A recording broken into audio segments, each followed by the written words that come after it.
Buenos dias! Good morning, Santa Clarita! Welcome in! You are listening to KHTS, your hometown station, 98.1 FM and 1220 AM. I am Matt Watson, and this is SCVI and iLEAD Schools Eye on the Valley. Que viva Mexico! That's right, it is Mexico's Independence Day today. Happy birthday, Mexico. Yeah. How many of you thought that Cinco de Mayo was Mexican Independence Day? Well, it is not. On September 16th, 1810 is when the Grito de Dolores was decried by Miguel Hidalgo y Costilla, parish priest of Dolores, Mexico. See, it's a play on words, see, because Dolores is the name of the town and the parish that Father Hidalgo y Costilla pastored, but it also means pains or grievances. So now the famous, kind of their Declaration of Independence, it's called the Grito de Dolores. It can mean the cry from Dolores or the cry of pains or grievances against the crown of Spain. So either way, 212 years ago today, that Father Hidalgo y Costilla cried out from the balcony of his church declaring an independent Mexico. So with that in mind, bienvenido a Ojo en el Valle. Welcome to Eye on the Valley. Our show, Eye on the Valley, is brought to you by SCVI and iLEAD Schools. We are a network of charter schools with campuses in Castaic, Agua Dulce, Lancaster. We've also got a fully accredited online school, a burgeoning homeschool program, iLEAD Exploration.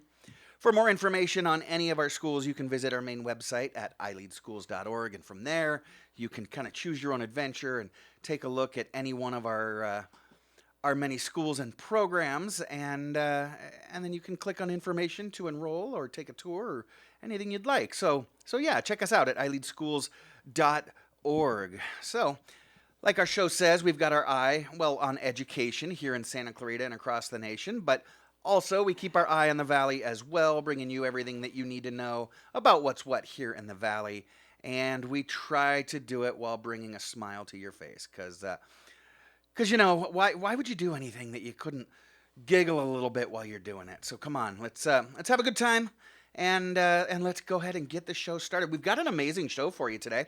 It's a busy show, very busy show, and in just a few minutes, we're going to meet Matt Dickens from SCV Water. From SCV Water Agency, and we've been struggling through this drought for quite a while. It's been dry, it's been hot, but it's cooling off a little bit lately. We'll see what the update is with our water situation. We'll also meet Luis Santamaria. He is the head of nationwide sales at Ulrich Lifestyle Structures. You're going to want to hear this guy. He's got some interesting things to say. You need a man cave. You need a she shed. You need some extra storage or a place for the kids to play that's unique and made right here in America. Well, then you're going to want to tune in to see what Luis has to say. Then in hour number 2, I'm excited about this one. Ian Miller from iLEAD Online is going to be joining us. Ian is an absolutely great guy, and iLEAD Online offers some great options for kids. And yes, we will end the show like we usually do, because Mom makes me. My stupid brother. He has trivia questions for us because I can't have anything of my own, right, Mom? So, okay, sorry about that. Get a little down there. Let's get back. Maybe time for another grito, huh? My first guest, let's go ahead and get into that. My first guest is Matt Dickens from the Santa Clarita Valley Water Agency. Matthew Dickens is currently the sustainability manager at SCV Water. Matt has 25 years of experience in the fields of water and energy conservation and is currently the chair of the Research and Evaluation Committee for the California Water Efficiency Partnership, as well as vice chair for R&E Alliance for Water Efficiency. Dickens is an industry leader, having presented on water and energy conservation topics globally, including Tokyo, Kyoto, Japan, Paris, France, Bath in the UK, that's right, capital B, Bath, as well as on numerous occasions at Water Smart Innovations for the EPA's WaterSense and Energy Star programs and with the Alliance for Water Efficiency.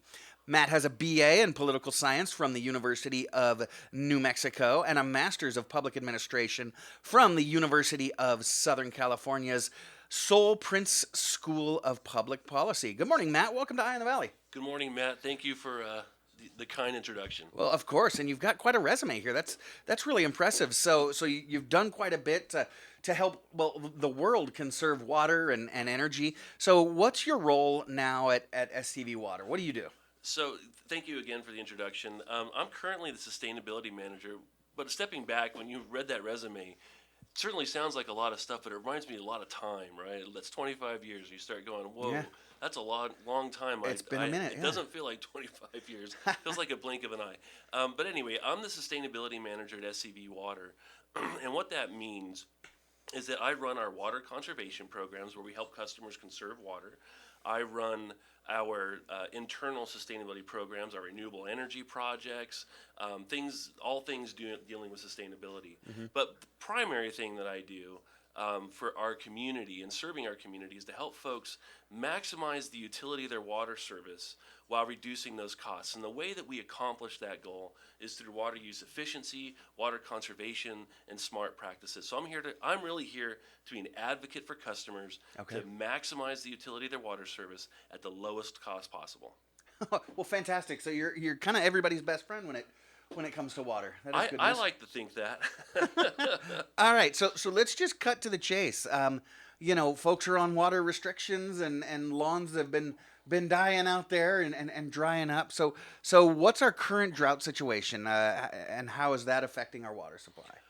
Well, it's a really good question. You know, when we look at drought, we're talking about typically there's different types of drought, but for California, we're kind of entering into the fourth year of drought. It's been a while. The past 2 years, we've had La Nina conditions here in the state, which means that we've had kind of dry conditions locally in Southern California, but up north where the snowpack in the Sierras and the water for the State Water Project has been intensely constrained due to the drought.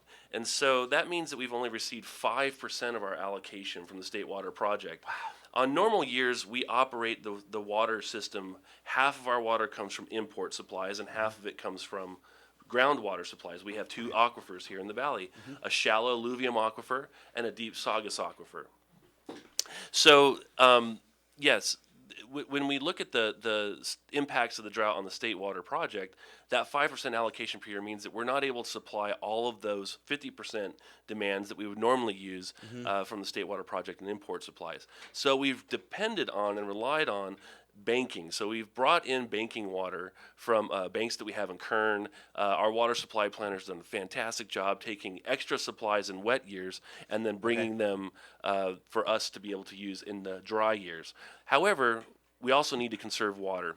Last year, because of the drought conditions, because of the impacts on the State Water Project system statewide, and because of the value of water to our state, the governor declared a drought emergency for the entire state last October. However, before that in July, he asked all Californians to reduce their water consumption by 15% compared to 2020's levels. All right. So what does that mean? It means drought is impacting our water supplies. Right. We're looking at a third La Nina, a very rare case where we have a triple dip La Nina, expected and forecasted, which means we're probably not going to get a lot of water here locally, and it could be a mixed bag of results up north where we get those import supplies. So the drought is continuing. We're seeing some relief and shifting in different parts of the state. Some of that monsoon moisture that came up through Mexico and through Arizona, New Mexico, kind of provided some relief in the southeastern part of the state. But for the most part, 100% of California is in drought, and it ranges from kind of a light level of drought all the way to extreme levels. Okay, so still in a drought, heading into the third year of drought. Governor's asking us to scale back, but that's kind of a scary number. You said 50% of our water comes from up north, and they've curtailed that supply down to 5% of what we normally get.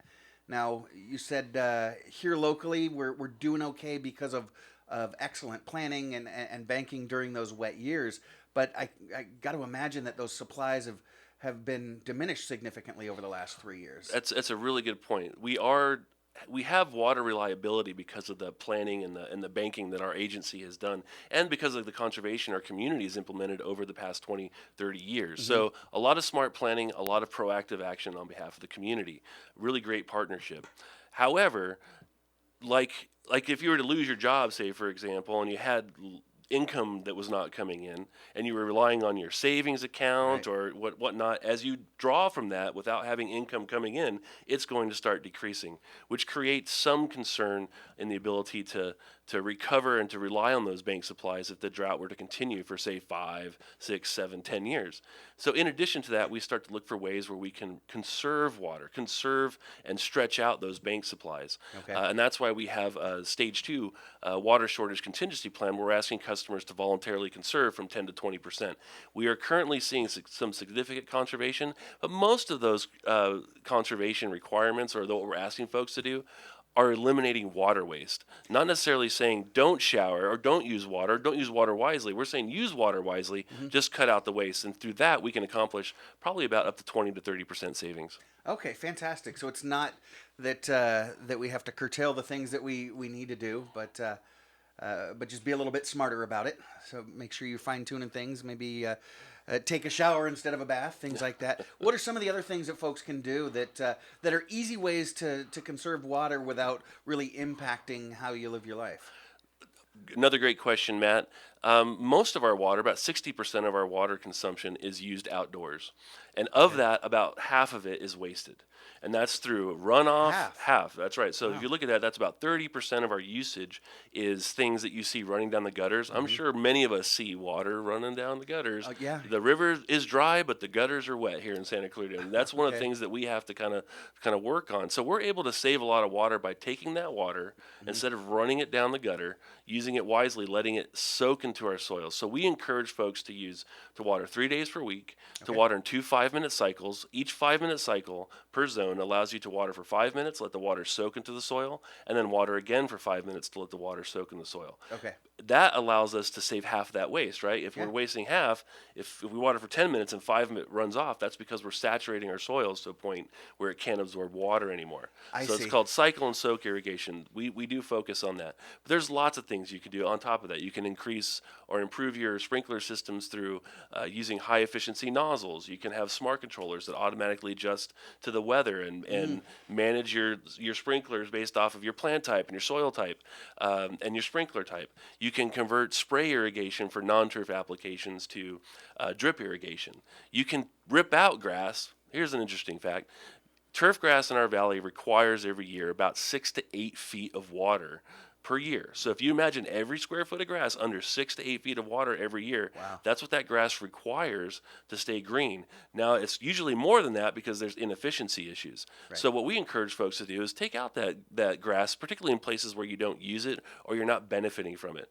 For example, in my yard, I need to rip out my grass. The times I use my grass are the 5 minutes that I'm walking, or excuse me, the 1 minute I'm walking out to my car in the morning, and the 1 minute I'm walking from my car to my door. Okay. That is the most times I use that grass. So if I change that to drought tolerant, sustainable landscapes, I could have beautiful flowers, and that type of landscape requires about 30% of what that turf requires. So that's a great way to take a long term, one way to improve your landscape, get more benefit and value out of it, Yeah. but a lot less water.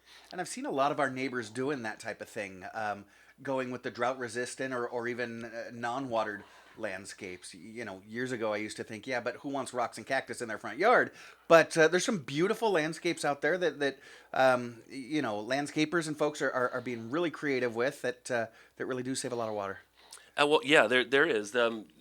Plus grass. I mean, grass does provide some benefit, even if you're not using it for sports purposes or civic functions.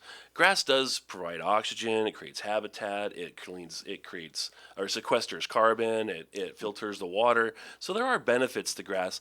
The problem is that if you stop watering grass in the valley, how long does it take before that grass turns brown?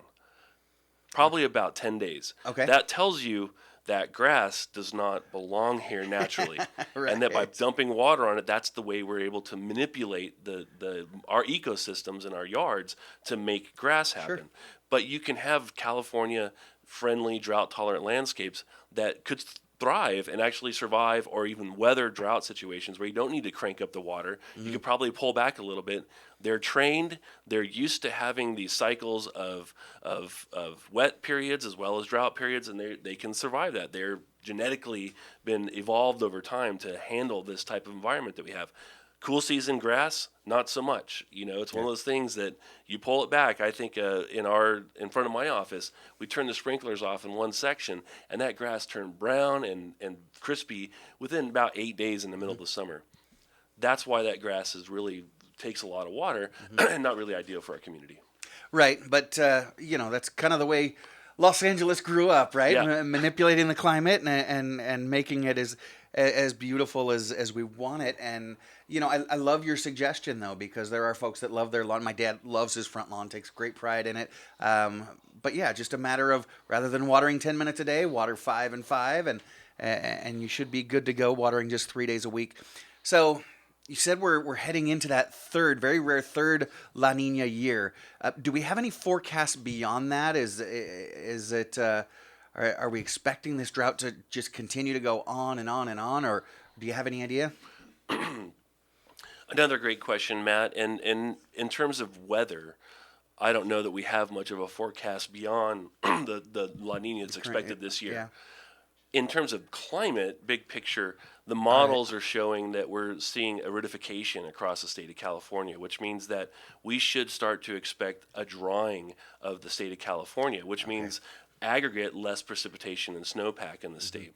That's definitely a cause for concern, particularly when you have such a robust economy and such a large percentage of people, and with a community that needs to adapt. I think there's opportunities, there's also challenges. Aridification, again, what that means is that we're going to start seeing about 10%, maybe even more, less rain. However, conversely or inversely, what we're seeing from experts and some folks is that we're going to have feast and famine. We're going to see longer, more intense droughts, according to model predictions, and we're going to see periods in that 10-year cycle where we have record rainfall. Okay. This year alone, we can kind of see some of that, a microcosm of that. In December of last year, we received more water than we receive, typically speaking, on an average year, roughly around that. I think it was 12 inches in 1 or 2 days of rain, and then we had the driest period on record in January through April. So what that means is that we're going to have to plan. Yeah. We're going to have to be more resilient. We're going to have to be more conservative and efficient with our water supplies, and be smarter as we go forward. Challenges don't necessarily mean that there's nowhere to go. Challenges present us with opportunities. Sure. And we're pretty smart folks out here. Yeah. Californians are pretty robust, have been dealing this for a long time. I think we can adapt, and I think we can find ways to be more efficient and find ways to maximize the beneficial use of our water supplies. Yeah, absolutely. So it's more of a lifestyle that we need to get used to rather than just something temporary. Matt Dickens from SCV Water joins me this morning. When we get back, we'll talk more about what you can do today to continue to help improve the situation for the future. I am Matt Watson, and you're listening to SCVI and iLEAD Schools Eye on the Valley on your hometown station, KHTS. Welcome back. You are listening to KHTS, your hometown station, 98.1 FM and 1220 on the AM side. This is Matt Watson, and you are listening to SCVI and iLEAD Schools Eye on the Valley.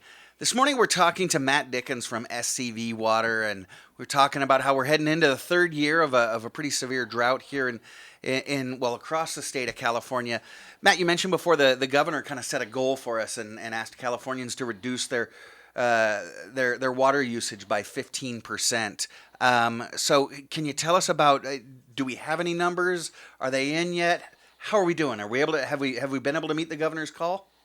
Matt, again, great questions, and thanks for having me on the show. Of course, my pleasure. So yeah, the governor asked us to save 15%. This is dating back to last July. In July of 2021, the governor asked that all Californians reduce their water consumption by 15% of 2020 levels.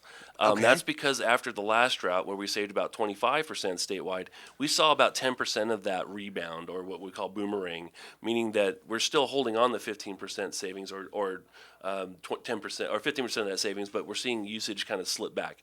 That happens because conservation and water use efficiency is kind of an active lifestyle as opposed to something you can set and forget. So we do tend to see usage kind of ebb and flow over time. That's another pun, I guess. That's a water pun.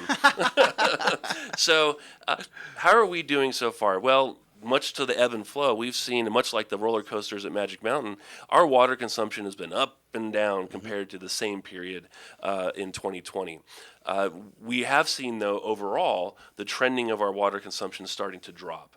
And some months when you compare, you have to kind of look at it through statistical lens and say, well, while we're increasing over that month, are the conditions on the ground the same as they were in that month from 2020? And some months that hasn't been the case. For example, in 2020, we had a very wet March and April. This year, we have not had a wet March and April. We had the driest March and April on record. Yeah. So because irrigation demands typically pick up in March, those demands are being used instead of being supplied by nature. So we can see that there's a little bit of things to kind of challenge, I guess, or what we call normalizing the statistics and the data. Okay. The other thing is that in 2020, what happened in 2020? Kind of a big, big black swan event occurred in 2020. Right, That that was pandemic. the pandemic started. Yeah. So people shifted their demands and the way demands were used pretty significantly. So we're comparing a return to normal year to a year that had some pretty really weird. squirrely, some pretty anomalous types of demand patterns or consumption patterns for customers when you look at it community-wide. With that said, how are we performing? Well, since the Water Agency launched its and enacted, the Board of Directors for SCV Water enacted Stage 2 of our Water Shortage Contingency Plan and the Water Conservation and Water Supply Shortage Ordinance, since that time, we've seen our consumption start to drop significantly over the peak irrigation months. More recently, that consumption fell about 10.1% compared to 2020's levels. Okay. We have yet to break into the 15% target, but we're definitely trending downwards. We're getting there. We were up 50% over in April, and since then we have come down to 10% below 2020's levels on a month-to-month basis. Okay. And our cumulative conservation has dropped by about 5% as well. So what does that mean? What does 10% mean?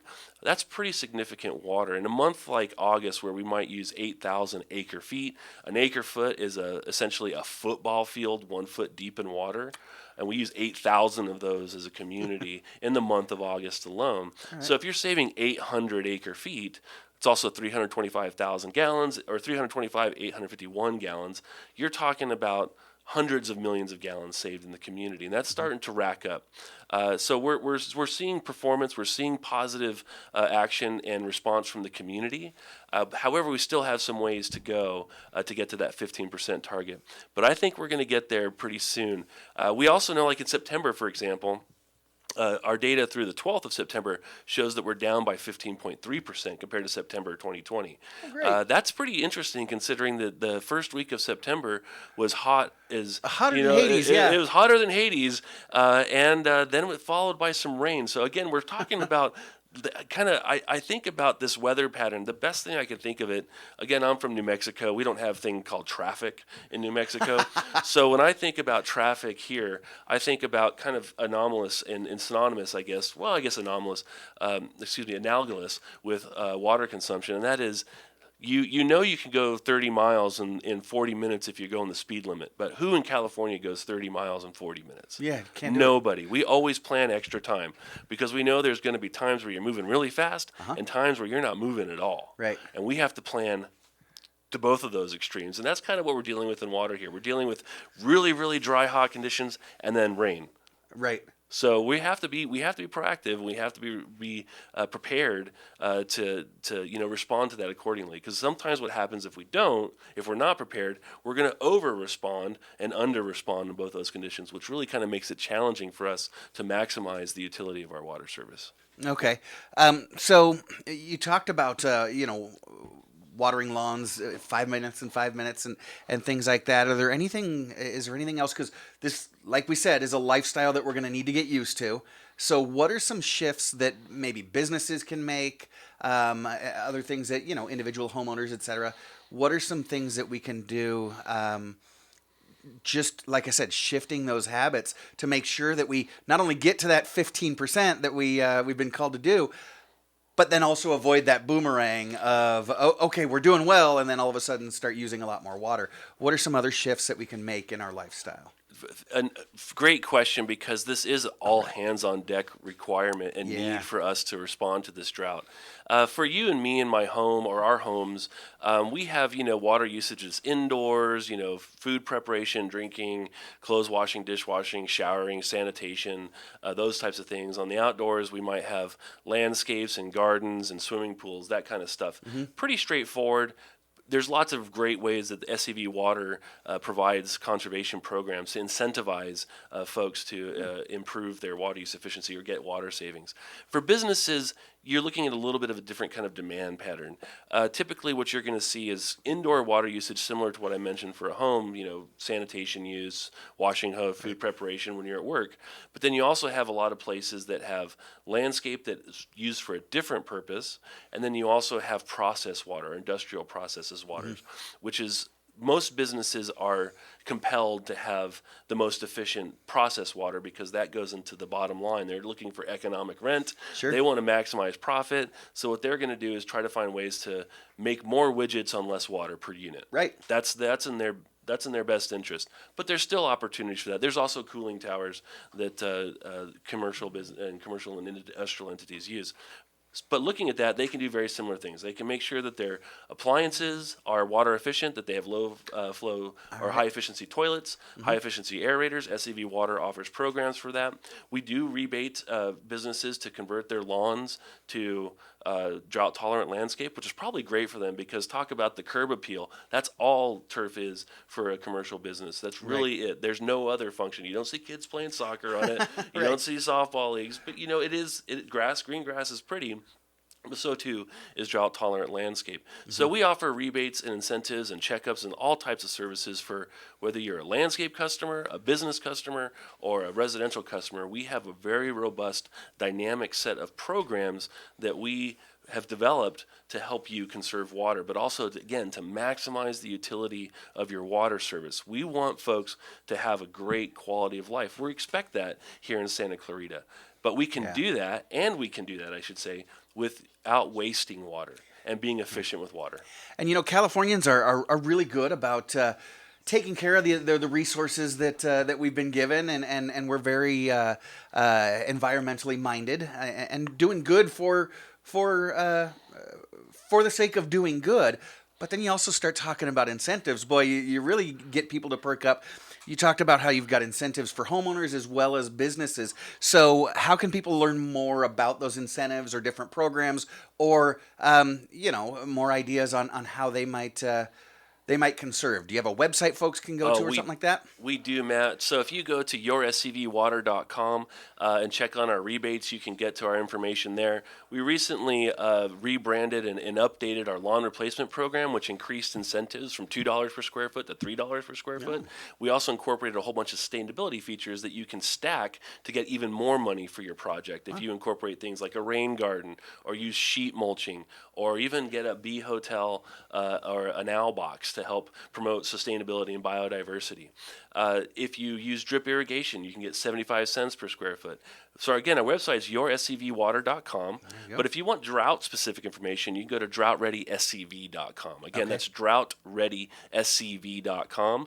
A lot of information there specific to the restrictions, the requirements, but also support. We have a really cool program where we call it the Drought Ready Checkup. This is for businesses and landscapes and residential homeowners. You can call and contact WaterWise, our consultant. They'll send a water efficiency expert out to your home. They'll bring a broom so you don't have to spray down and wash down your concrete. They'll provide you with hose nozzles for your hoses so you can wash your car. They'll check your sprinklers for leaks. They'll help you set your timer to the 5-minute cycles. They'll inspect this irrigation system to make sure you don't have runoff. And they do all of that at no cost to you. Get out. So full water efficiency audit, if you will, and get your house up and ready so that you can receive those benefits and those incentives, and it doesn't cost anything. It doesn't cost the customer anything. Fantastic. These things have already been paid for by the water agency.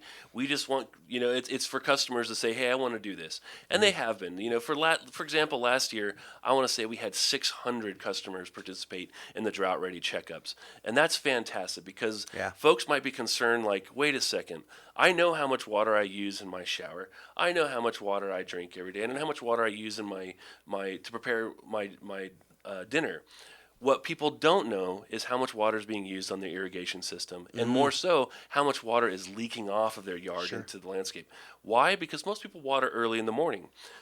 Don't really see it. That's Yeah, right. They don't yeah, get up good and they don't point. see it. So just turning it on, checking, going through that process, which takes about 10 to 15 minutes if you do it on your own, or if you have the water-wise folks come out, they'll spend about half an hour to an hour with you.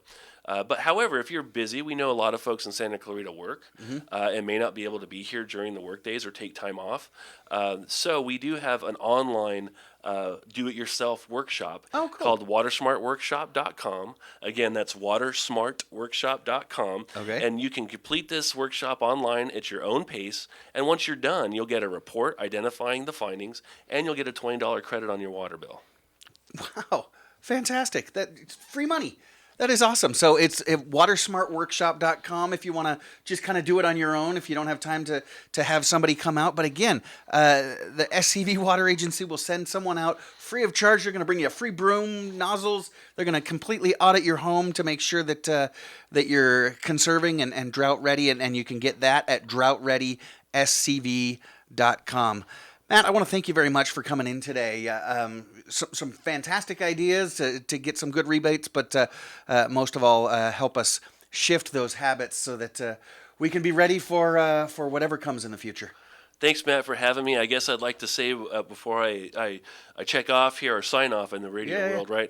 I'd like to just thank the community for all the hard work that they're doing and for taking action during this drought. One thing that I've learned from serving the community and working in water and energy conservation is that SCV is a wonderful place to live and work. It's because of the people that are here, and it's also because of the water. So those two resources are the backbone of our community. And the people, I think, are doing a fantastic, amazing job. They're ready to step up and save water. Our water is also a backbone of our community. It provides support to our homes, our landscapes, our families. Let's use that water wisely. Thank you for what you're doing. We really appreciate you. If you need any support or any help, go on to our website at yourscvwater.com or droughtreadyscv.com, or always you can email me at mdickens at scvwa.org, and I'll be happy to respond. I'm here to help you any way I can. Thanks, Matt. Fantastic. Thank you, Matt, for everything you're doing. Keep doing it. I am Matt Watson. You are listening to SCVI and iLEAD School's Eye on the Valley. When we come back, we're actually going to hear about some really cool structures that you may be able to use in your home for usefulness sake as well as beauty. We'll talk about that when we get back on your hometown station, KHTS. Welcome back. You are listening to KHTS, your hometown station, 98.1 FM and 1220 AM. This is Matt Watson, and you are listening to SCVI and iLEAD School's Eye on the Valley. My next guest this morning is Luis Santamaria. He is head of nationwide sales at Ulrich Lifestyle Structures. Ulrich makes she sheds, man caves, garages, storage sheds, playhouses, and more. Everything custom built to fit the needs, dreams, wants, and budgets of their clients. All done right here in Southern California. They offer traditional financing and no credit check rent to own programs. Luis, welcome to Eye on the Valley. Good morning, man, and good morning to everyone listening out there. It is good to have you. So tell us about Ulrich Lifestyle Structures. Tell me a little bit about your business. When were you founded, and tell our listeners what it is that you do exactly. Absolutely. This is a Texas company that was originated in Texas. Okay. By a Mennonite family, and particularly here in California. The company used to be called Dry Creek Mini Barns. Okay. It was founded by two Mennonite brothers back in 2003. They worked with their father, who had more than 66 years of experience in the industry. Oh, wow. Then Jonathan Ulrich, visionary, back in 2015, he decided to grow the company nationwide and started growing through acquisitions. So at, I want to say around 2017, 2018, Jonathan met with Wheeler and they decided to merge the companies. Right. And they did it under the Ulrich Holdings company. So at the same time, we also merged with another company in Virginia, a company that had in business was in business for about 46 years at the time, and so we basically combine all three companies under the Ulrich umbrella. Okay. And right now operating under the Ulrich Lifestyle name. Okay. And so you, like I said, you're head of nationwide sales, so you move around quite a bit. How did you come to join Ulrich, and what do? You kind of fly all over? It's an interesting story. All right. My background is in engineering. I'm a mechanical engineer. Okay. And I'm working in sales, right? So the perfect combination, I think. I had a lot of experience in operations and sales as well. And at the time, I started with the company about 4 or 5 years ago. All right. We were in that transformation process, growing tremendously. And obviously the need of acquiring new talent. I came into place, talked to Jonathan there in Cleburne, Texas, got hired to manage the retail business, and I started working there. From there, I went into different parts of the company, operations, All right. came back to sales on a nationwide capacity, and right now enjoying helping people throughout the entire country living more memorable lives. Yeah, and you mentioned that you came in from Texas yourself, and I know you've got lots of work to do here in Southern California. So tell our listeners exactly what it is that you do, because when I think you know, sheds and things like that, okay, that's something for added storage in the backyard, maybe put my garden tools in, but you call them lifestyle structures because it's so much more than that. So You're absolutely right. So most people, when they think about a shed or some sort of a storage structure, you think about wood, shingles, nails, Right. glue, and stuff like that, right? Or you think about a dry spot in your backyard. Yeah, Sure. You can accomplish that with a tarp. okay, Right? yeah, But for the most part, we have a proven process, right? And in that proven process, we spend a lot of time up front with the customer. It's very similar to somebody going to a used car dealership or brand new car dealership thinking of driving a pickup truck when when they really need a four-door sedan, right? Okay. So if they happen to go to the right place, right, they will drive out of that place driving the sedan, not the Right. pickup, right? Right. In our case, it's basically the same thing. When people come to our office, we go through a consultation process and then a collaboration process. We're gonna build this. Understanding the needs, wants, dreams, and budget of the person that is in front of us, right? We're not just simply going to recommend something to sell them something. Okay. What we're going to do is really understand their needs, wants, and dreams, right? Match that with one of our structures, and then be able to solve their problem for the short term and the long term. Okay, so so you're going to come out to the house and take a look at our space and see what it is we need, and then kind of custom design something for us? Thanks to technology, we don't need to go there. Oh, wow. We go, we utilize Google Maps. All right. Zoom in your backyard. For the most part, we'll be able to see the backyard. Oh. But nobody knows their house better than the owners, right? Sure. So we're gonna ask questions. We had a really good set of questions that will help us understand their particular situation. Questions related not only to the site where we're installing the building, but to the lifestyle, right? Are you gonna spend time in the building? Are you going to just simply you need to maximize the storage within that building? Is this something where you're going to have any kind of practice any kind of hobbies? Are you going to spend time there? Do we need to climate control this unit? All of those questions are usually asked. Okay. And then we design the perfect solution for them. All right, fantastic. So you're talking about custom spaces, not just these basic sheds. And I can imagine that over your 4 or 5 years with the company, you've seen some pretty cool spaces that you all have created. What are some of the really coolest things that your company's created that you've seen over the years? I want to say more than cool spaces, cool stories, right? All right. Tell me a story. Probably the most impactful that I hear. This gentleman comes, he's probably on his early 70s, tells me he's looking for a building where his wife is going to be doing some painting and reading and all of that. And you asking what's really important to you in this transaction, in this building, and what you're doing right now with your project. And he mentioned, look, Luis, when I got married with this woman, I made a promise, right? I made a promise to her that when we had the means, economic means, we would, I would build the space for her to, do her hobby, her painting, her reading, and all of that, right? It looks like she had gone through cancer twice in her life. Okay. And it looks like she had a terminal cancer, right? It's a very touchy subject. And he said, you know what? I want to fulfill that promise. I don't want her to.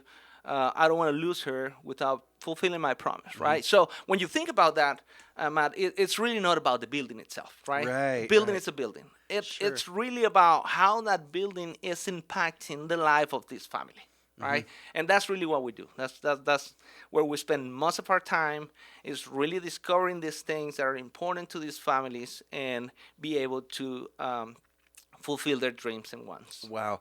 Gosh, Luis, I was going to ask you, about, why should I call you instead of just going to the local, big box store and buying one of the sheds they have sitting out in the parking lot? But it's just a completely different project. Now, I mentioned during your intro that y'all provide financing. You make this really economically feasible for folks, don't you? Absolutely. So we have a lot of options for our customers. We have what's called lease to own, Okay. Which is probably the easiest way to get into any of our structures. There's no credit checks. You just pay the first month rent, and then you pay based on your terms. All the lease payments. When you're done with your term, the building is yours, right? It's better than paying storage at another location where you're for years. I'll give you my example. I for years pay storage, right? Right. Month It's after month month after after month month, after yeah. month after month, right? At the end of 3 years, you own nothing, right? Yeah. And that unit is not in your backyard, which Sure. is very different, right? When you have a building, a unit in your backyard, is very convenient. You're paying on something that is actually adding value to your property. Yeah. And obviously you enjoy the day-to-day availability of that unit. Absolutely. So, Luis, how can folks see your product and get a hold of you guys? I think the easiest way to do it is going on our website, ulrichlifestyle.com. UlrichLifestyle.com. And we have 4 stores in California, but probably the closest one here is the one in Deloney Street. Is 16441 Deloney Street. You can always contact us by phone. Okay. George or Chris are located in that office. Their phone number is 661-215-8246. All righty. Fantastic. Luis, we do have to get going, but I appreciate you stopping by today. Luis Santamaria, head of nationwide sales for Ulrich Lifestyle Structures. Check him out at ulrichlifestyle.com. I'm Matt Watson, and you are listening to your hometown station, KHTS. Welcome back. You are listening to KHTS, your hometown station, 98.1 FM and 1220 AM. This is Matt Watson, your host, and you are listening to SCVI and iLEAD School's Eye on the Valley. Joining me now, I'm really excited about this guy. Ian Miller from iLEAD Online is joining us, and Ian is just one of the most amazing educators I've ever met, and he works for a really unique and amazing school. Now, I know what you're thinking. Ian's from iLEAD Online, and you're thinking, yeah, my kids need a little bit more attention than what an online program can provide. Well, you have never seen what iLEAD Online does. Ian Miller is one of the amazing facilitators, like I said, at iLEAD Online. Ian's been working with learners in the school setting for nearly 2 decades now. He's been employed in a diverse array of schools, from elite parochial schools to inner city small charter schools to large public schools. He's a social studies teacher by training and education, BS in public policy from USC, and his master's in secondary education from Loyola Marymount University. He is also a mentor teacher who collaborates with the Los Angeles County Office of Education and assists other teachers in their attempts to earn their proper credentials. Ian has a wife and 2 children, as well as many dogs, cats, and aquatic animals. And as a matter of fact, the legend tells that he is just one lizard shy of being the subject of an Animal Planet documentary. Ian Miller, welcome to Eye on the Valley. Welcome. Thank you. Thank you for having me. It's I just maybe amphibian, maybe a frog could do it, but something like that, lizard, amphibian. I think for sure we'd be on TV. It's a zoo over here. It's great. Yeah, fantastic. So how many and what types of animals do you have there at the house?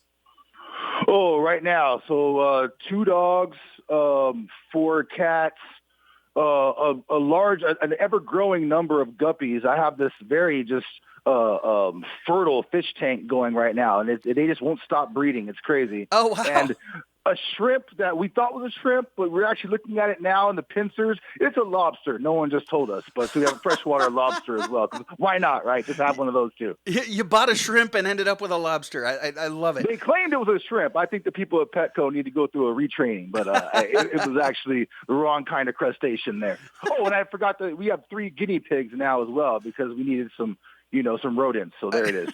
There we go. Fantastic. Wow. You do have your own little zoo there at the house.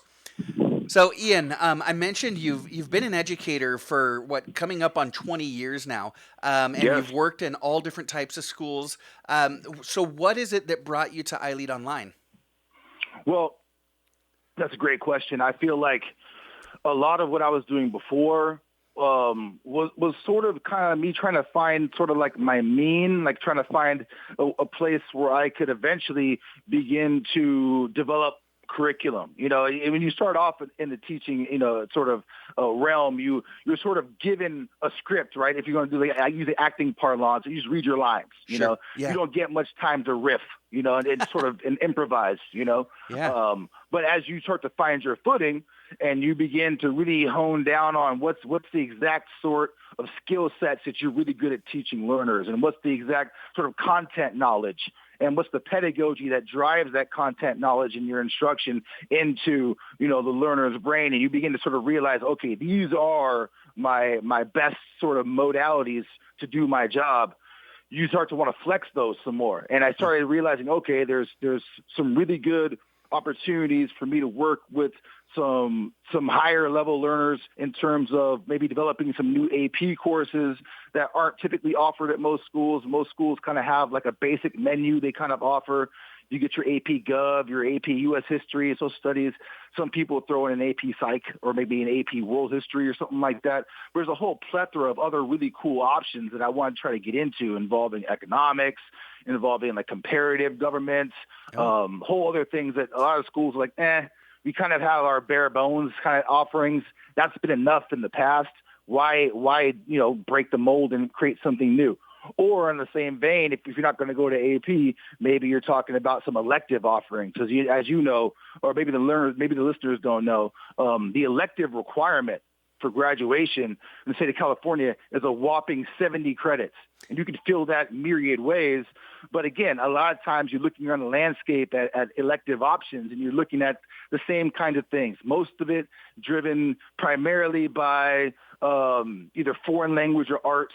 And then some people throwing in a dash of like, maybe here's a semester of psych or sociology. Mm-hmm. Here's something else involving, theater, and those are all great options. But for the individual who would like something maybe a bit more focused on a certain, domain, that's why I wanted to try to develop more of those options as well. Like, let's say you're a humanities buff. Okay, I like drawing. I like art. That's cool. Music is cool. But what if I could learn more about cultures and whatnot, which is what led me to start moving towards, let's go ahead and start having a world religions elective, or maybe an ethnic studies piece alongside that maybe goes deeper into certain types of history based on an ethnic lens. So like an African-American history.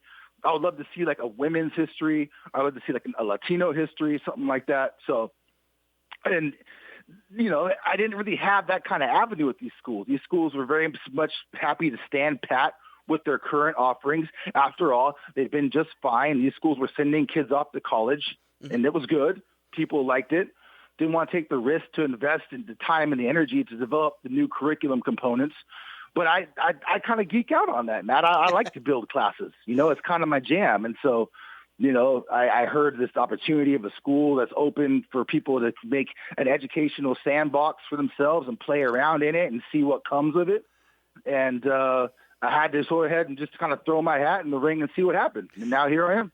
That is absolutely beautiful. As someone who's run a school, I get what you're saying, right? About these different types of electives and these creative classes, and what an amazing way to really offer the world to your learners. But like I said, as someone who's run a school, it's difficult to do that because you're spending so much money on real estate and staffing and things like that. You've got to make sure that you can fill a class with 20, 25, 30 kids, but in an online space, that requirement isn't so tight. It's okay for you to build a course for just a small handful of kids if that's all that's interested, or you can take on hundreds if you really get the interest. So let's talk about what makes iLEAD Online unique, because it's 2022 and the whole world learned about distance learning and learning from home a couple years ago, but iLEAD Online is more than that, and it's more than just an online platform where kids are, reading the material, taking a quiz, clicking, and moving on. What makes iLEAD Online unique? Well, in my circumstance, it's just the diversity of learners that jump out at you. I guess there's a stigma in the community that what we do in the online environment is for folks that whatever have kind of struggled, and it's remedial in nature because people just can't hack it in the physical plant schools, and that couldn't be further from the truth. Right. Once you begin to start really engaging these individuals and understanding their life circumstances, like let me just throw out some examples. It's probably better I talk about like concrete stuff. I was just speaking to a young man last night. Of course, I don't want to use any names as Sure. people's, anonymity and stuff, but this young man is extremely committed to his sort of religious congregation, and we were talking about getting pacing guides and stuff together because this is the beginning of the year, so we're trying to build good work habits, and all right, what days you're going to work on this class, and how many assignments per week are we trying to do, so we're setting goals, and this gentleman was like, this year, like I'm getting older, Mr. Miller, my congregation is looking to put more responsibility in me, like Thursday nights are kind of a thing where I got to kind of just really buckle down and get into what's going on in my church community, and I say, that's totally cool. Let's plan around that. Let's make maybe, Monday, Wednesday, and Tuesday a little bit more rigorous. And then considering that you're going to be kind of working hard on Thursday, maybe a lighter Friday, but would you be amenable to going harder on those first 3 days of the week and maybe doing a little bit of weekend work when needed? And he was like, that's totally cool. And so we sat and we mapped out his entire experience, what it's going to be like for at least the next couple of weeks to test out to see how it's going to go.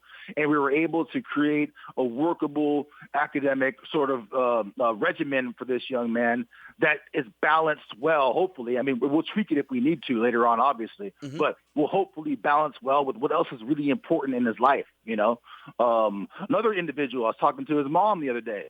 He's an elite level athlete. Like he went to a tournament, I think 2 weeks ago, where there were over 30 college scouts watching this kid play basketball, and so you think, wow, okay, that's a serious opportunity for this young man to go ahead and go to college based on not only the strength of his schedule of who's playing athletically, but also because he balanced the rigor of his academics pretty well. The kid has a 4.0 GPA in his classes, and he's taking legitimate classes. He's in pre-calc this year. He's in chemistry. These are like real classes that, compare favorably side to side with the physical plant school, And there's no way, well, I mean, it's not like no way, but he's found it easier for him. It works better for him, right?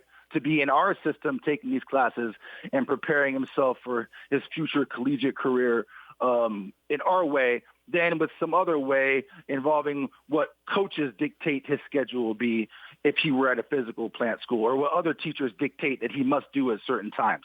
So it's just fascinating, the whole expanse of the opportunities that our learners are engaged in, whether it's employment or whether it's something involving a commitment to their community, that they can balance better with our system than they could if they were kind of forced into a very sort of tight schedule, little sort of window imposed upon them by a physical plant school. Yeah, so you're really talking about that flexibility, whether it's time or space, right? Because I know you've got a lot of a lot of learners who, like you said, are world class athletes, or they're actors, or they're digital nomads, right? They and their families are spending their time traveling the country, and they're still able to check in and do their school and around their schedule, which is really unique. But oftentimes, when our listeners think of an online school, they think of kids interfacing with the community, not so much with human beings. But there really is that personal connection there with iLEAD Online. I know you have an amazing way. It comes through as you're telling the story of those two families that you've been working with. You really work hard to maintain those connections with your learners. So let's talk about the different connections that kids are able to make, whether it's with you, their coaches, each other.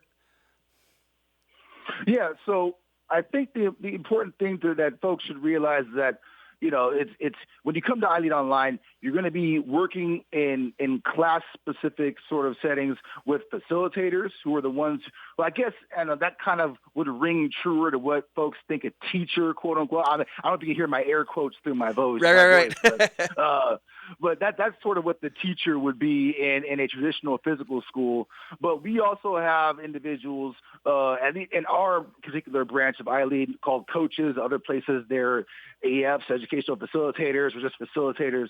The nomenclature kind of changes. But for us as coaches, what we do, and then one of my colleagues said it best, we're sort of like a concierge service. We're the hotel front desk, right? Okay. So anything that the learner might need in terms of the extra support to understand an assignment, well, we can look at it ourselves and help them through our own hours that we set aside for personal contact time. Mm-hmm. And we're always on call as well within certain hours. Hey, just text me, call me, email me, we'll Zoom, whatever you need, and we'll talk about this to get you on the right track.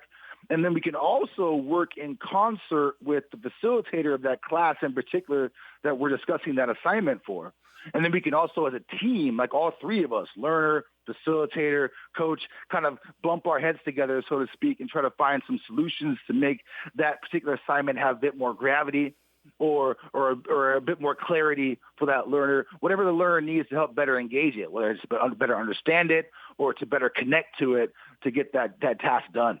And that's when those are the coolest interactions in iLEAD, I think, when all the parties, all the stakeholders kind of come together and something new is created, some new hybrid emerges from it. And oftentimes, like that product that emerges from that work serves as a model for more future work. So then that way the class offerings and their assessments kind of evolve over time based on sort of the input, not only from the teacher, again, there's my air quotes, right? Yeah. The teacher, but also because of what the learner's feedback about that assignment and the coach's suggestions about that assignment as well. And then in that way, the learner can actually really impact the way that the school works. And the learners now, we're seeing a new thing, Matt, where learners now are trying to figure out ways to be more collaborative in kind of in a more social way. I'm seeing calls now for learners say, hey, let's start up a lunch bunch. Let's get together and just, I don't want to feel like I'm just in the silo alone, but right. Like, hey, it's noon and I'm having a slice of pizza. Who's down to chat, And so all that learner would need to do is find a willing either facilitator or coach to sort of moderate that and sit in on that Zoom, and people could just hang out together digitally, Yeah.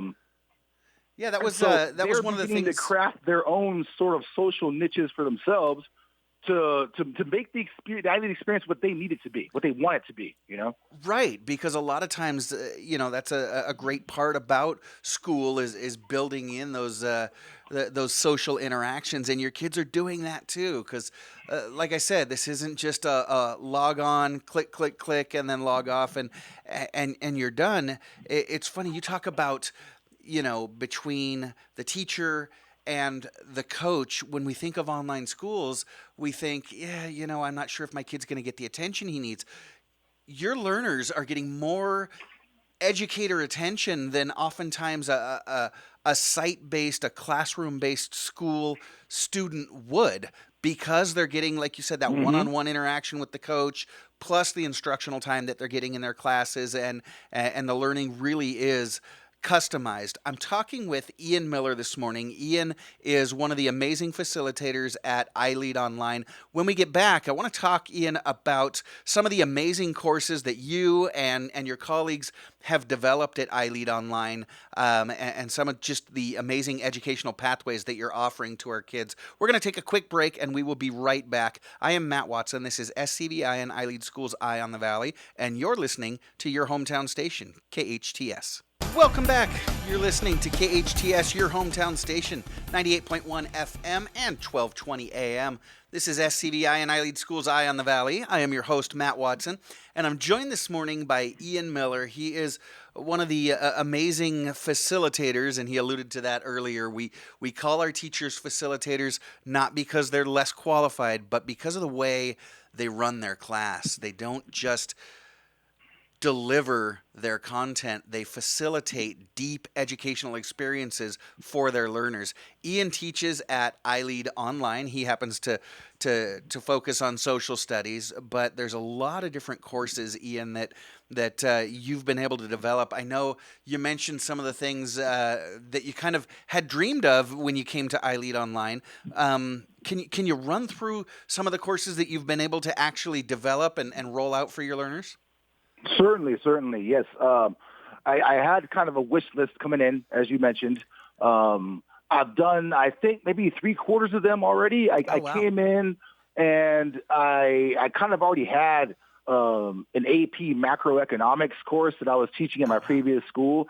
And since we had been working through the pandemic and sort of in an online fashion, it was kind of easy to port over what I had than to at least put like some sort of class together for that. And I've been honing it as we go. So that was the first one. And I still have to do micro to get both of the econs together. Yeah. And I think anybody who's interested in maybe our entrepreneurial track, I would highly suggest you take a look at that course as well as the future micro econ offering.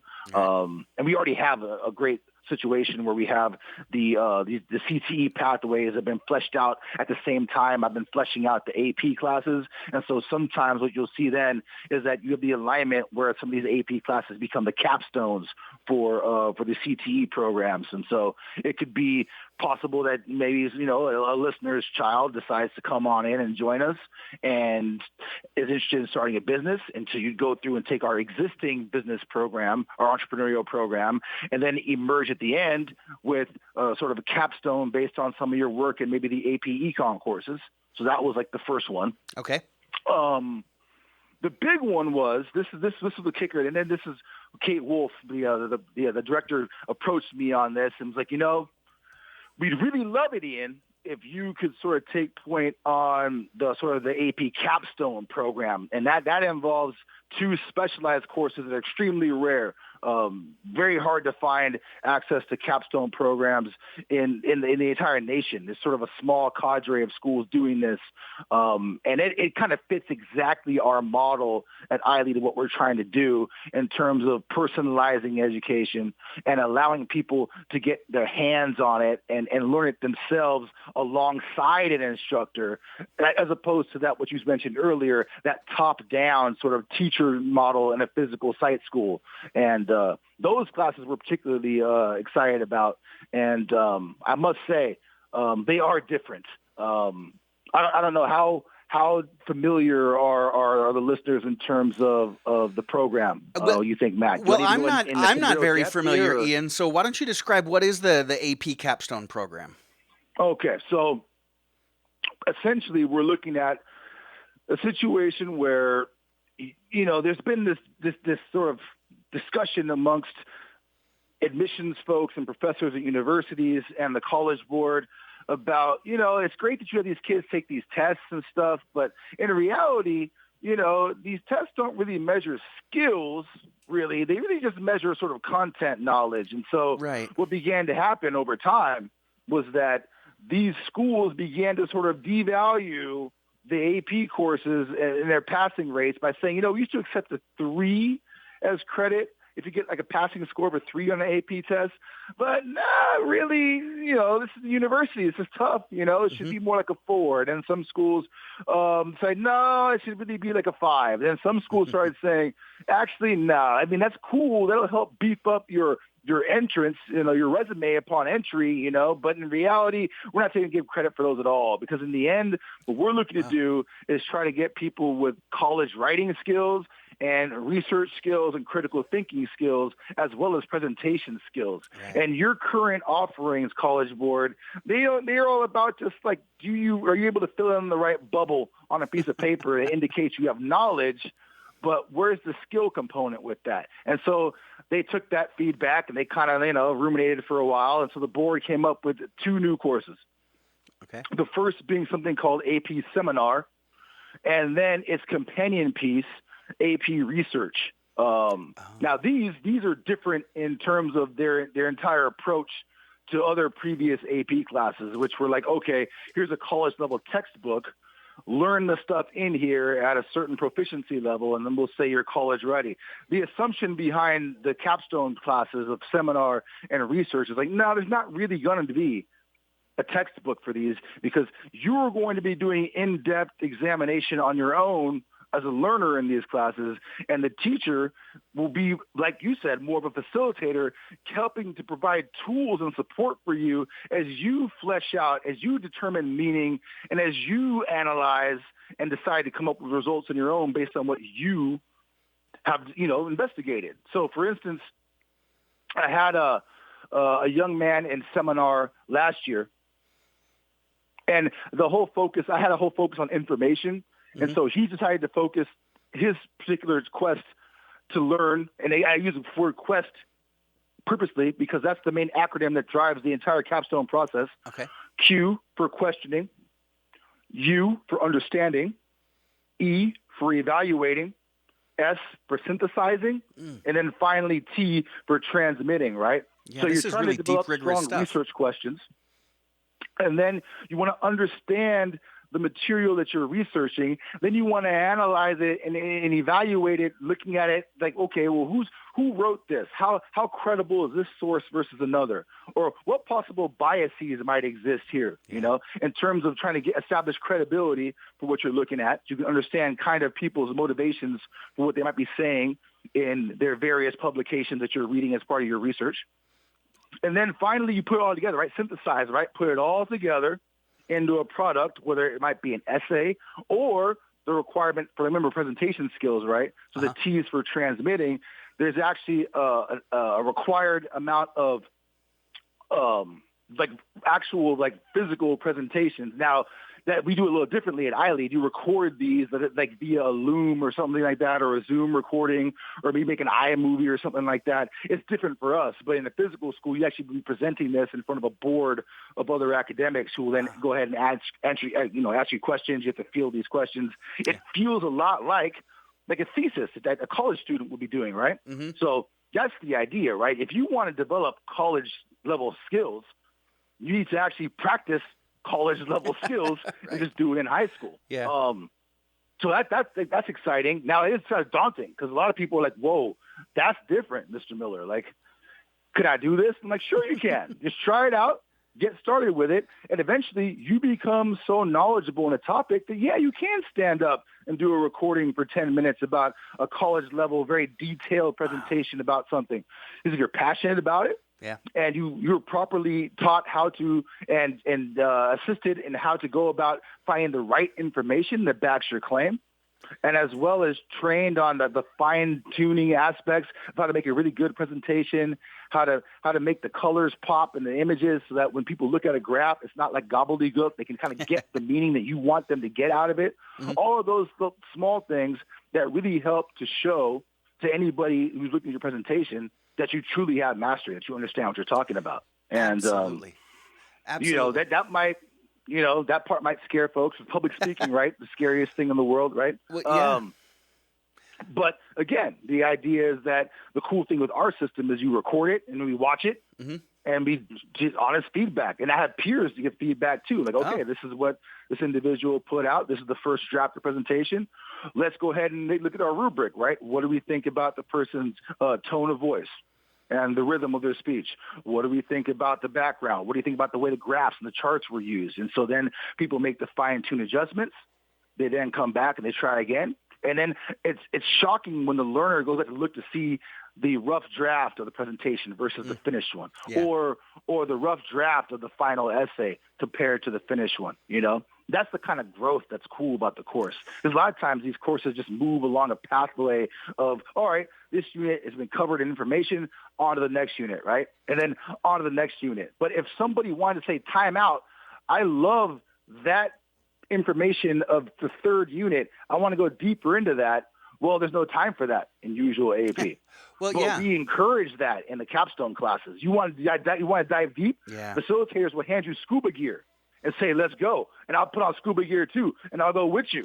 Let's go find out what we can find out. Let's go see what's going on, I love it. So it's not just about accumulating more facts. It's about that true deep understanding and really being able to work with the information that you've got. And like you said, you just go so deep.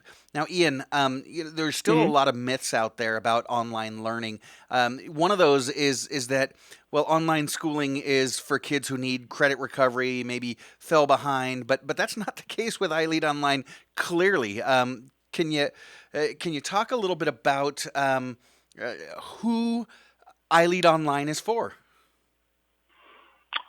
If you are a family that travels a lot, whether for work or for pleasure, you just you want to see the world and you want to take your kids along with you. If you go somewhere, and as long as your home base is somewhere within our region, right, and you want to travel elsewhere, and you have strong internet and a willingness to study something and learn and prove that you're learning something, then iLEAD is your place. You should come on in. Yeah. That's number one. Number two, a lot of folks, this is kind of, not a big chunk of the population, but some kids are actually working right now. And it could be, like you mentioned before, you talked about entertainers or musicians. That could be a situation. And that might also be like dovetailing in with the traveling piece, right? Sure. But it could also be the fact that, your family owns a small business. It just so happens that, the kids in the family are like experts in helping the business prosper. And so if that's the case, then not only is it okay for that individual family to remain as a unit and keep working and keep providing for themselves economically, but we can also then build a system around that work time in which the children in it can still flourish and, do what they need to do to pursue their academic goals. And then, there are also other things too that people, sort of, it's a bit of a tough situation for some folks, but there's some stigma. For instance, let's say, and this is a terrible circumstance, but let's say currently your family might be like unhoused for a moment. That could be a challenge in which individuals on the regular would see your child and begin to realize and put two and two together and then slap that stigma upon that child and say, no, like, you are persona non grata, you are lesser than, and that is sadly what happens at a lot of schools, and not just only for that reason, right? Yeah. People, they love kids labeling each other and belittling each other, and the social stigmas that happen is terrible. But in iLEAD Online, essentially, you are just you. Yeah. And if you wish to go ahead and discuss your issues, then we'll sure marshal all the resources we can to help you. But you were able to sort of like rebrand and be essentially whatever you wish to be. And as long as you're participating in the activities you need to, you're going to your advisory every week and you're checking in with your coach, you're submitting work. That diploma you earned doesn't say you're unhoused. Yeah. That diploma you earned doesn't say like you were bullied since you were 7 years old. That diploma doesn't say anything about you being autistic or having anything along the autism, Asperger spectrum. That diploma just says that you are a graduate of iLEAD Online, period. That's all it says. And it So really that way is a we're a great school. equalizer, Matt. You know what I'm saying? Yeah, it really is a school for anyone who's interested in this kind of deep, rigorous, and online learning. So, Ian, just really quick, we do have to get out, but how can folks get a little bit more information and enroll in your school, iLEAD Online? Come on in to the website, iLEADonline.org. That's We easy. have very easy to follow enrollment wizards right there. You can just click on, and everything's all set up for you. There's also contact info there, so if you want to reach out to our front office to get more information. Mm-hmm. If you want to go email me personally, that's ian.miller@ileadonline.org. It's that easy. And then I will reroute your information to wherever it should go to best assist you. Perfect. That is iLEADonline.org. Hey, Ian, I want to thank you so much for joining me. Like I said, we do have to get out for a commercial, but when we come back, Ian, my brother calls in and we play trivia. Do you do trivia at all, Ian? Oh, I've been on to do some trivia, Matt. Yes. All right, fantastic. So I can get down with some trivia. Cool. Then stick around. You can play with us, and you at home can okay. play along as well. So, like I said, let's go ahead and get out. This is SCVI and iLEAD Schools Eye on the Valley. I'm Matt Watson, and this is your hometown station, KHTS. Welcome back. You are listening to KHTS, your hometown station, 98.1 FM and 1220 AM. This is SCVI and iLEAD Schools Eye on the Valley.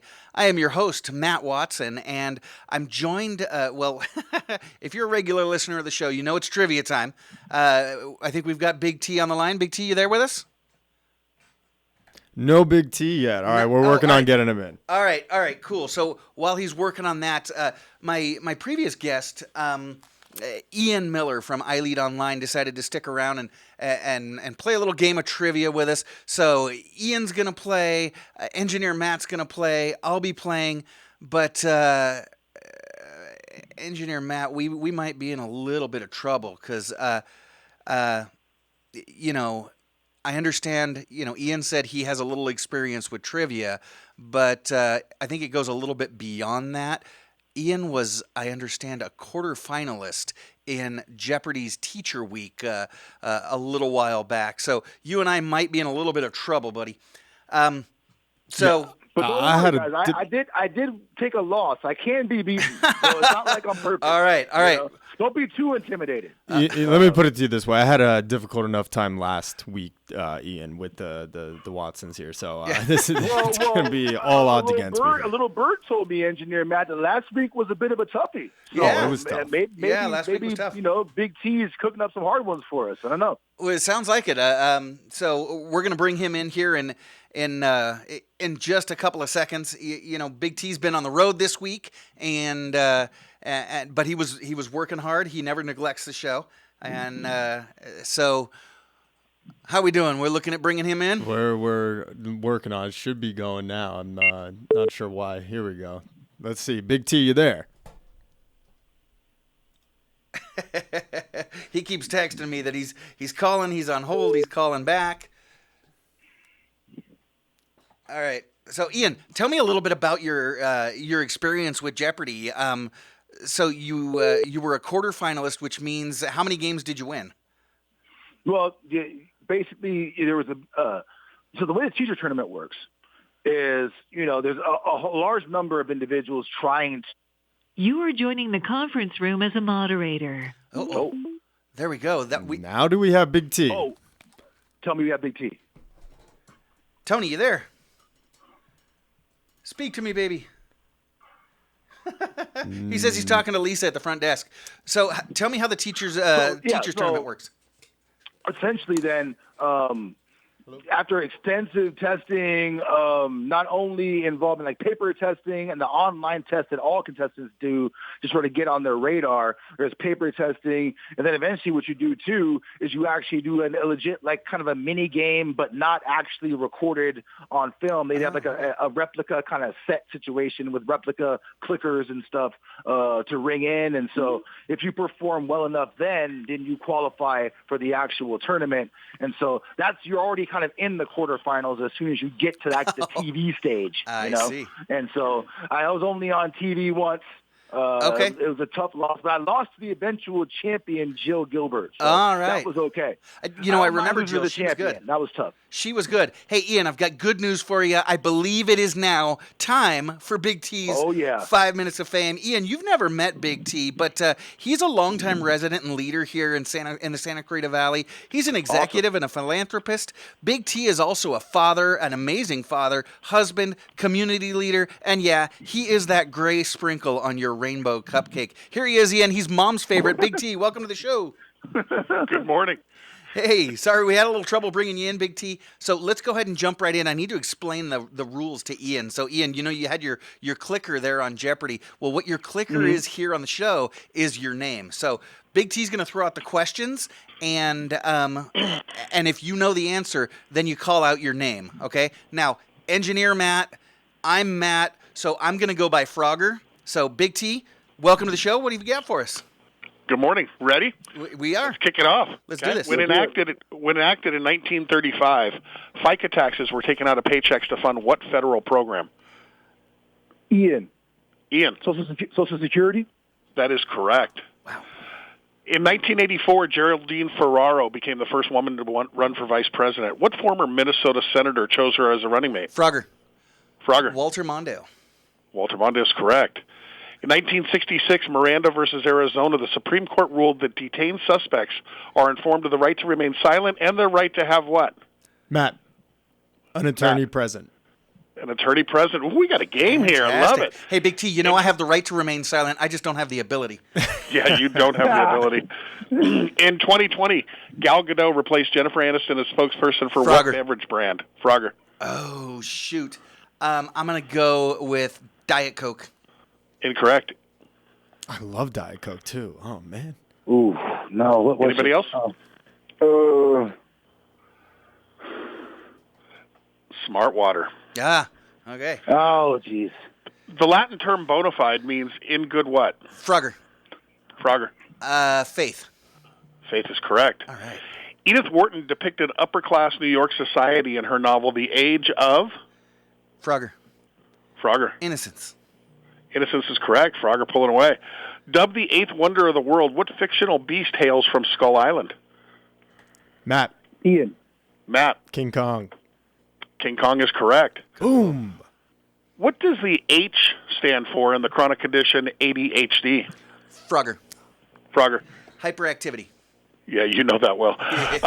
With origins dating to 1901, what Major League Baseball team has won more World Series titles than any other? Matt, Ian. Matt. the New York Yankees.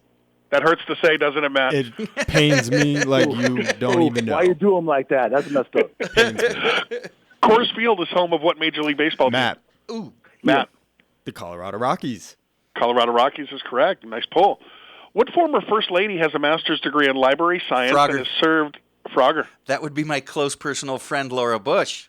Laura Bush is correct. She served as a librarian in the Texas school system. Sir, yes, sir. Founded in 1800 and containing more than 170 million items, what library is the largest in the world? Frogger. Ian. Frogger. It's the Library of And Ian. Congress. Library of Congress is correct. In jousting, two knights charge on horseback, attempting to unseat the other with what wooden weapon? Ian.